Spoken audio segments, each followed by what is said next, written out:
Trump విధానాలకు వ్యతిరేకంగా అమెరికన్లు రోడ్డెక్కారు. నో కింగ్స్ పేరుతో 50 రాష్ట్రాలు దాదాపుగా 2,500కు పైగా ప్రదేశాలు నిరసన చేపట్టారు. పలు ఐరోపా దేశాల్లో వీరికి మద్దతుగా నిరసన కార్యక్రమాలు జరుగుతున్నాయి. రెండోసారి బాధ్యతలు చేపట్టాక ట్రంప్ దూకుడు మరింత పెరిగింది. ఎవరూ ఊహించని నిర్ణయాలు తీసుకుంటున్నారు. అమెరికాయే ఫస్ట్ అంటూ అమెరికన్లకు ప్రయోజనం కలిగించే నిర్ణయాలంటూ ఎగ్జిక్యూటివ్ ఆర్డర్స్తో విరుచుకుపడుతున్నారు. ఈ నిర్ణయాలపై ఇప్పుడు అమెరికన్లు ఆందోళనకు దిగారు.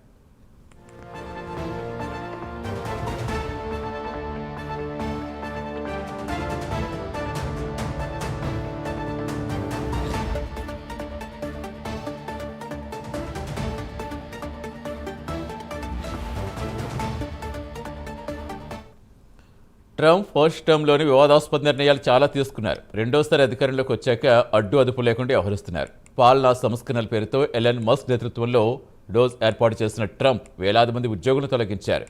బర్త్ రైట్, సిటిజన్షిప్, ట్రాన్స్జెండర్స్ రక్షణ, అక్రమ వలసల వంటి అంశాల్లో కఠినంగా నిర్ణయాలు తీసుకున్నారు. వీటిపై అమెరికాలో చాలా వ్యతిరేకత ఉంది.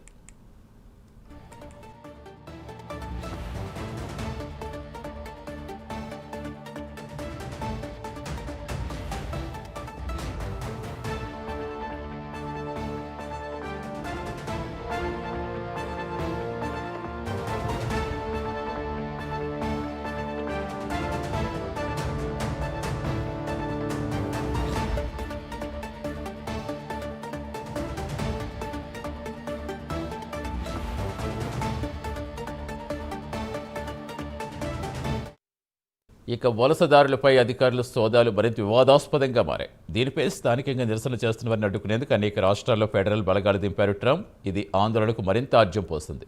మొత్తంగా ట్రంప్ విధానాలు నిరంకుశంగా ఉన్నాయని ఆరోపిస్తున్న అమెరికన్లు అధ్యక్షుడికి వ్యతిరేకంగా నో కింగ్స్ పేరుతో నిరసనలు మొదలుపెట్టారు. అమెరికాలో రాజులు లేరని, సింహాసనాలు, కిరీటాలు అసలే లేవని ఆందోళనకు దిగారు.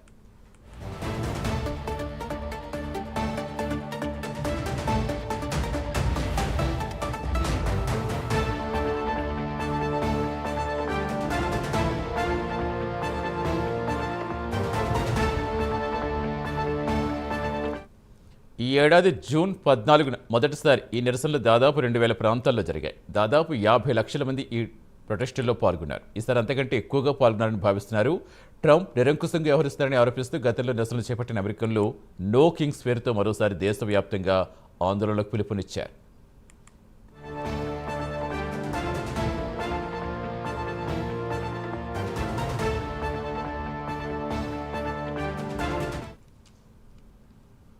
రీసెంట్గా అమెరికా ప్రభుత్వం షట్డౌన్లోకి వెళ్ళిపోయింది. 3 వారాలుగా అనేక సేవలు నిలిచిపోవడం, లక్షల మంది ఉద్యోగులపై షట్డౌన్ ప్రభావం చూపుతోంది. ఈ పరిస్థితులన్నీ అమెరికన్లలో మరింత ఆగ్రహానికి కారణమవుతున్నాయి.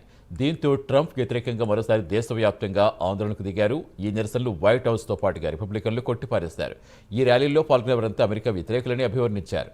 నిరసనల నేపథ్యంలో ఆయా రాష్ట్ర గవర్నర్లు అప్రమత్తమయ్యారు. ముందస్తుగా జాతీయ బలగాలు రంగంలోకి దించారు.